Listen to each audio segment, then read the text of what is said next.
Good morning, dear students. In our last classes, we had already discussed about the various principles of management, out of which we had already covered nearly about 6 principles. And in our last class, we had already discussed about the principle unity of direction and also the difference between unity of command and unity of direction. Unity of command मतलब क्या होता है? One employee should be accountable to only one boss. Unity of direction मतलब सब मिलके एक काम को करेंगे.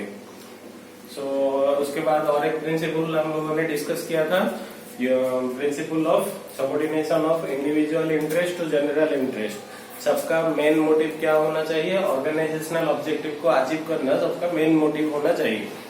सो today we are going to discuss about the next principle, that is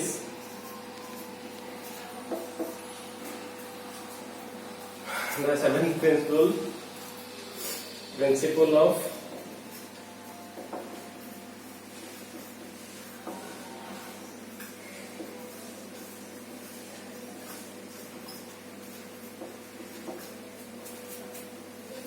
of fair remunerations to workers. So this is your seventh principle, that is principle of fair remuneration to workers. So what does it mean, fair remuneration? As we had already discussed in our first year PSM topic, the employment has performed only to earn the salary. Salary means that is called your remuneration. Remuneration का मतलब क्या होता है? Salary. So अगर एक आदमी एक जगह पे काम कर रहा है तो उसका मेन मोटिव क्या है? In order to get some amount of salary. So it is the Fayol views that, or Fayol suggested that the amount which will be payable to the workers, or the remuneration which has to be paid to the workers, that should be just and fair, and that should give most satisfaction to both employee as well as employer. एक जगह पे अगर एक आदमी काम कर रहा है तो उसका जो सैलरी होता है, उसका जो रेमुनरेशन होता है, वो क्या होना चाहिए? परफेक्ट होना चाहिए, फेयर होना चाहिए. तो वो जो रेमुनरेशन जो डिसाइड करेंगे हम लोग, वो क्या होना चाहिए? That should give maximum satisfaction to both employee as well as employer. ठीक, तो इसीलिए यहाँ पे fair, it is the responsibility of the management to decide the fair view और fair remuneration of the workers. So how we will decide what will be the fair remuneration? So for that, Fayol also views, or Fayol also suggests some factors. Before deciding the various remuneration, Fayol suggested some factors on the basis of which we will be able to decide the fair remuneration. What are the various factors? The factors like cost of living, और क्या हो सकता है? Demand for labours,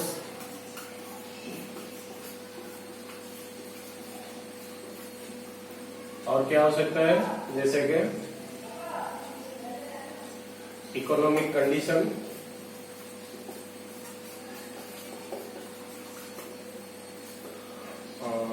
और position of the organisation. ठीक है. So these are the factors which have to be decided what will be the fair remuneration to be given to the workers. So here Fayol suggested that, Fayol ने क्या किया है? कोई एक particular salary नहीं बोले हैं कि इतना सैलरी दोगे तो वो बोला जाएगा फेयर रेमुनरेशन. बट उन्होंने क्या बोला है? जो भी सैलरी हम लोग एक एम्प्लॉयर अपने एम्प्लॉय को देगा, that should be fair.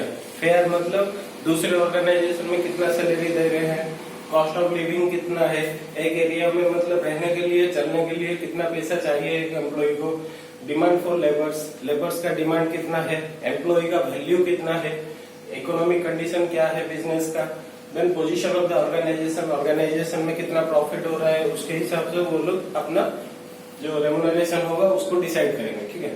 So Fayol ने यहाँ पे क्या सजेस्ट किया है कि जो भी सैलरी होगा, जितना भी हम लोग एम्प्लॉय को देंगे, that should be fair. Fair मतलब वो एक अच्छा सैलरी होना चाहिए, ताकि क्या होगा, जितने भी सारे एम्प्लॉइज है वो लोग ज्यादा मोटिवेट होंगे, ज्यादा डेडिकेटेड होकर काम करेंगे. ठीक है. सो इसका मेरिट्स क्या होगा? अगर हम लोग merit,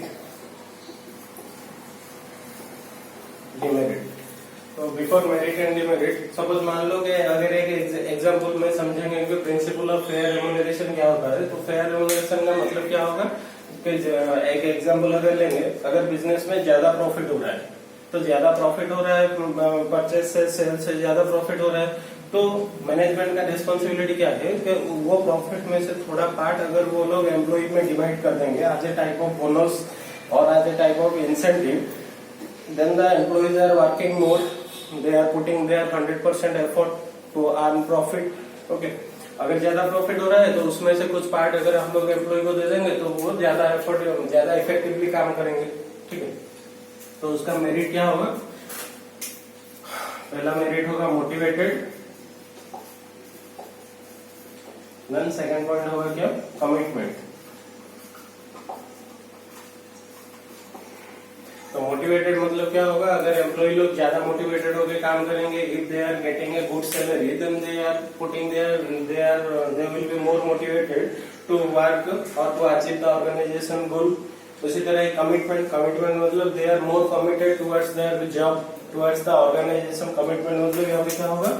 they are more dedicated, वो लोग ज्यादा डेडिकेटेड होकर काम करेंगे, ज्यादा इफेक्टिवली काम करेंगे। ठीक है, तो उसी तरह डिमेरिट्स क्या होगा? जैसे कि पहला डिमेरिट है वेजेस होप, और दूसरा डिमेरिट होगा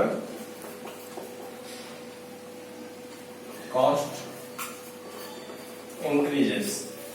कॉस्ट इंक्रीजेस मतलब जैसे कि रेजेस हो, फॉर एग्जाम्पल अगर हम लोग सारे एम्प्लॉय को अच्छा सैलरी दे देंगे तो उनका क्या होगा? ऑटोमेटिकली एक डिमांड बढ़ेगा कि मुझे ज्यादा चाहिए, मुझे ज्यादा पैसे दोगे तो मैं अच्छे से काम करूंगा।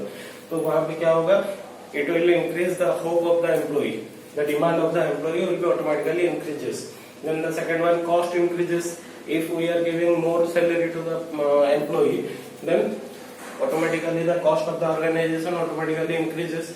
ठीक है, so this is your seventh principle, that is principle of fair remuneration to workers. Fair remuneration मतलब fair suggested that the amount which will be given to the workers that should be just and fair, that should give most satisfaction to the employee as well as employer.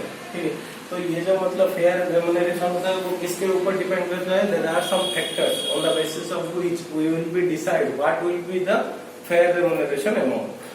The factors like cost of living, demand for labor, economic condition and position of organization. और यहाँ पे merit में क्या होगा? Motivated, the employees are more motivated towards the work and they are more committed for the job. उसी तरह demerits में क्या होगा? Wages hope and the cost will be automatically. Next principle is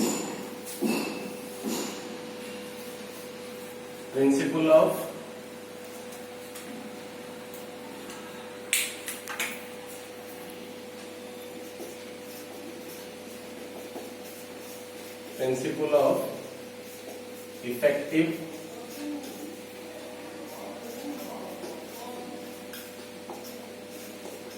centralization and decentralization.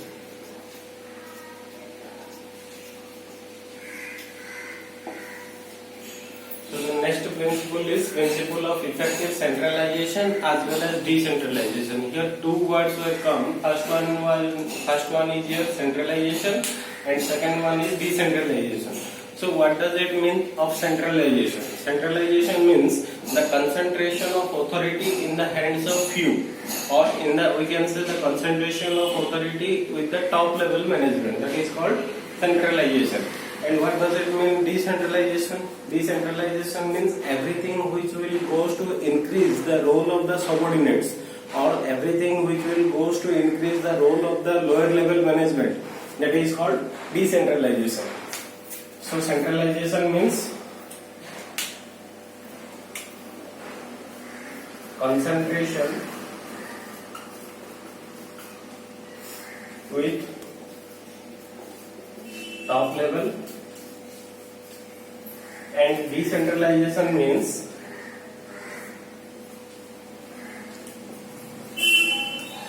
increase the role of lower level. ठीक है, तो centralisation का मतलब क्या होता है, जितना भी ऑथोरिटी है, जितना पावर है, वो किसके पास रहेगा, टॉप लेवल के पास रहेगा। तो यहाँ पे मैंने लिखा है कि टॉप लेवल के पास अगर ऑथोरिटी रहेगा तो वो क्या होगा, सेंट्रलाइजेशन होगा। डिसेंट्रलाइजेशन मतलब क्या होगा, द ऑथोरिटी और the power which lies with the lower level management. Lower level, middle level, supervisor के पास सारे मतलब अगर पावर रहेगा तो वहां पे क्या होगा, दैट इज कॉल्ड डिसेंट्रलाइजेशन। ठीक है। So now the Fayol suggested that in every organization there must be both centralization as well as decentralization. अगर ऑर्गेनाइजेशन में ओनली सेंट्रलाइजेशन होगा तब भी प्रॉब्लम है, अगर ओनली डिसेंट्रलाइजेशन रहेगा तब भी प्रॉब्लम होगा। सो इसीलिए फेयोल ने क्या सजेस्ट किया है, in every organization there must be a balance between centralization as well as decentralization. For example, मान लो एक ऑर्गेनाइजेशन है जिसका ओनर है मिस्टर ए। तो ए क्या किया है, ए के पास 5 एम्प्लॉय काम कर रहे हैं।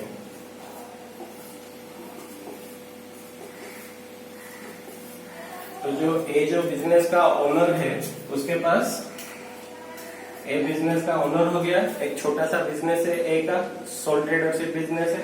तो वहां पे क्या किया है, उसने 5 आदमी को हायर किया है। तो 5 आदमी उसके नीचे काम कर रहे हैं। So here it is the example of centralization because जो भी काम होगा वो सारा ऑथोरिटी, सारे रेस्पॉन्सिबिलिटी किसके पास है, ओनर का है। क्योंकि हम लोग जानते हैं कि सोल ट्रेडरशिप बिजनेस में सारे डिसीजंस कौन लेता है, ओनर लेता है। तो इसीलिए ए के पास सारे ऑथोरिटी है, जो ए बोलेगा वही काम होगा बिजनेस में। तो यहाँ पे B C D E F जितने भी लोग हैं काम कर रहे हैं, तो ये सब किसको पूछ के काम करेंगे, ए को पूछ के ही काम करेंगे। ठीक है। लेकिन अगर एक बड़ा बिजनेस है जिसमें ए ओनर है, उसके नीचे 4 जन है, बी सी डी ई, ठीक है, और इनके नीचे भी बहुत सारे एम्प्लॉइज काम कर रहे हैं। ठीक है। क्योंकि ये लार्ज स्केल ऑर्गेनाइजेशन है। लार्ज स्केल ऑर्गेनाइजेशन मतलब एक ओनर हो गया, उसके नीचे एम्प्लॉइज हो गए, उसके अंदर भी बहुत सारे एम्प्लॉइज हो गए। तो यहाँ पे क्या होगा, यहाँ पे डिसेंट्रलाइजेशन अगर होगा तो अच्छा होगा, क्योंकि यहाँ पे ऑथोरिटी देना पड़ेगा लोअर लेवल को ताकि काम अच्छे से हो पाएगा। ठीक है। तो यहाँ पे ए ने क्या किया है, सारे ऑथोरिटी अपने पास नहीं रखे, उसने पावर दे दिया है बी को, सी को, डी को, ई को, सारे एम्प्लॉइज को पावर दे दिया है, ऑथोरिटी दिया है एज वेल एज रेस्पॉन्सिबिलिटी दिया है। So the work can be done by taking the decisions of B. Or here in this department also the work can be done by asking to see. Okay, so this is the example of decentralization and this is the example of centralization. Centralization मतलब सारे काम कौन करेगा, top level के पास power रहेगा, वो लोग जो भी डिसीजन लेंगे उसके हिसाब से काम होगा। लेकिन डिसेंट्रलाइजेशन मतलब क्या होगा, पावर जो होता है, ऑथोरिटी जो होता है वो लोअर लेवल में भी रहेगा, लोअर लेवल में भी उनके पास भी ऑथोरिटी रहेगा, उनके पास पावर रहेगा काम को करने के लिए, डिसीजन लेने के लिए। तो बेसिकली अगर आप लोग बात करेंगे तो फेयोल ने क्या सजेस्ट किया है, फेयोल ने बोला है कि there must be effective centralization as well as decentralization. That means there must be a balance between centralization as well as decentralization. दोनों होना चाहिए ऑर्गेनाइजेशन में। कोई भी एक चीज अगर होगा, ओनली सेंट्रलाइजेशन होगा तब भी काम नहीं होगा, ओनली डिसेंट्रलाइजेशन होगा तब भी काम नहीं होगा ठीक से। In order to do the work effectively, efficiently, we must have required both centralization as well as decentralization. So there must be a balance between centralization and decentralization. कितना सेंट्रलाइजेशन होना चाहिए, कितना डिसेंट्रलाइजेशन होना चाहिए, वो फेयोल ने suggest नहीं किया है, लेकिन बोले हैं कि there must be a balance between centralization as well as decentralization. तो अगर हम लोग बात करेंगे एग्जांपल के तौर पे, अगर एक स्मॉल स्केल ऑर्गेनाइजेशन है, एक छोटा बिजनेस है, तो वहां पे क्या होगा, सेंट्रलाइजेशन और decentralization. In case of small business we have to follow the centralization process, but in case of large scale organization we must have to follow centralization as well as decentralization. ठीक है। For example एक large scale organisation है, top level management में centralisation का power रहेगा, तो top level अपना काम करेगा, जैसे कि प्लान करना, पॉलिसी फ्रेम करना, रूल्स एंड रेगुलेशंस करना, टारगेट फिक्स करना। तो ये सारे काम कहाँ पे होता है, टॉप लेवल में होता है, तो वहां पे कुछ पावर्स रहेगा। उसी तरह लोअर लेवल में भी डिसेंट्रलाइजेशन रहेगा। डिसेंट्रलाइजेशन मतलब लोअर लेवल को भी टारगेट दिया गया है, वो लोग अपने टारगेट के हिसाब से काम करेंगे, तो वहां पे डिसेंट्रलाइजेशन होगा। ठीक है, तो मेरिट डिमेरिट क्या होगा?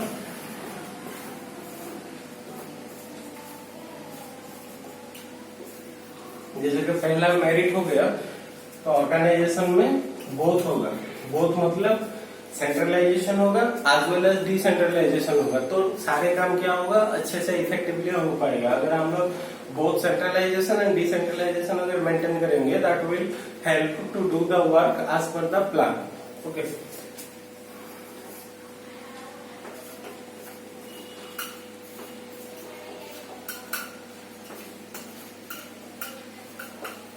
then the second merit is quick decision making. If we are following both centralization as well as decentralization, that will help to make quick decisions. क्योंकि क्या होगा, सारे पावर अथॉरिटी डिवाइड हो गया है, तो वहां पे जो डिसीजन टॉप लेवल को लेना चाहिए वो अपने हिसाब से डिसीजन लेगा, जो डिसीजन लोअर लेवल में होना चाहिए वो लोग अपने हिसाब से लेंगे। तो यहाँ पे क्या होगा, सारे काम अच्छे से हो पाएगा। फॉर एग्जाम्पल अगर मतलब प्लान करना है, पॉलिसी फ्रेम करना है, तो वो लोग क्या होगा, वो सारे काम कहाँ पे होगा, टॉप लेवल में होगा। लेकिन लोअर लेवल में क्या होगा, जो डे टू डे एक्टिविटीज है, प्रोडक्शन कैसे होगा, सेल्स कैसे होगा, मार्केटिंग कैसे होगा, ये जो लोअर लेवल में एक्टिविटीज है वो कहाँ पे होगा, डिसेंट्रलाइजेशन में हो पाएगा। ठीक है, quick decisions can be taken in case of effective centralization as well as decentralisation.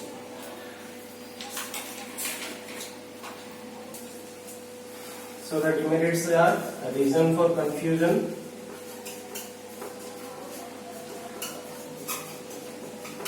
and second one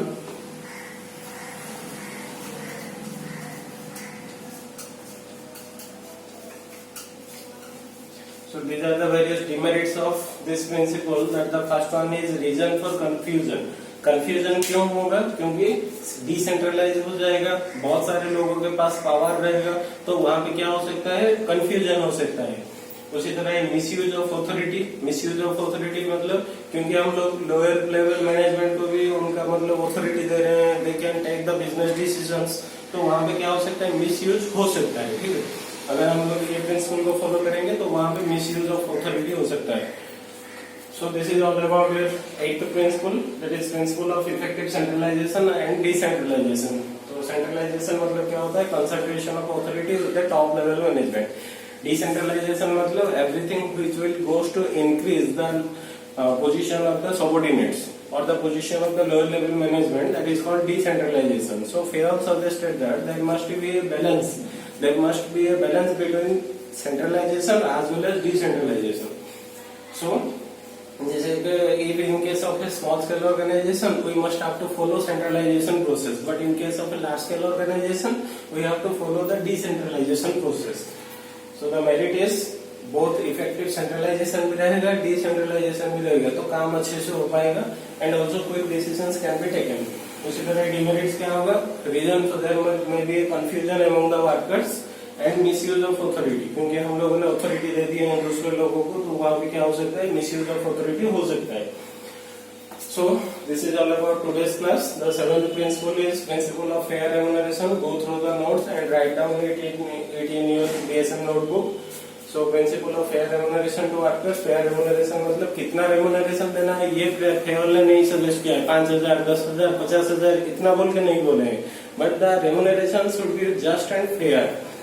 The remuneration should give maximum satisfaction to both employee as well as employer. ठीक है, तो वो सारे फैक्टर्स के ऊपर depend करेगा, जैसे कि cost of living, demand for labour, economic condition, organisation का position, value of the employee, उसके ऊपर डिपेंड करेगा। मेरिट क्या हो सकता है, the employees are more motivated towards the work and they are more dedicatedly perform their job. उसी तरह it will increase or it will raises the hope of the employees and the cost of the organization is increased. उसी तरह principle of effective centralization and decentralization. Centralization means concentration of authority with the top level. Decentralization means power given to the lower level. So merit क्या होगा, both effective centralization होगा, decentralization होगा, good decisions can be taken. Demerits में reason for confusion and also misuse of authority. So this is all about today's class. Thank you.